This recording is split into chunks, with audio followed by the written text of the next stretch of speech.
Pertama sekali sebab dia Perdana Menteri kita tahu dia nak berkomunikasi dengan rakyat, berkomunikasi secara terus. Sebab tu saya follow dia di Twitter dan also like di Facebook page dia. Harap dia akan dapat teruskan lah dengan berinteraksi dengan rakyat. Kau dan ku sama sahaja nak maju, terus marah terunggul di mata. Hobi dia di internet kan, apakah website-website yang dia suka surf kan, maybe world news ke, ataupun dia suka baca blog-blog terkini mengenai politik. Jangan pandang kisah Breakfast Station seperti ini amat baik sekali kalau boleh diteruskan dengan jumlah yang lebih ramai mungkin. Sebelum ni dengan Facebook, so kali ini di Twitter, so saya harap akan datang dapat dibuat sekali lagi dengan lebih ramai followers dia.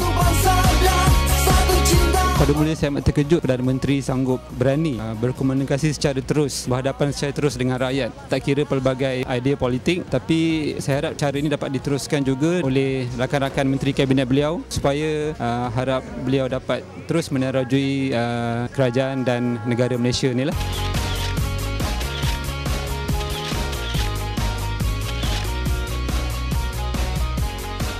Selalunya berkenaan dengan isu-isu semasa, lawatan-lawatan dia ke mana-mana kan, isu-isu seperti yang timbul di media masa. So saya akan cuba tanya dia semasa saya nampak dia sedang berkomunikasi dengan pengikut di Twitter. Alhamdulillah setakat ni ada 2 atau 3 kali dia balas dengan jawapan dan saya pasti dia sendiri yang membalas ataupun tweet soalan saya tu.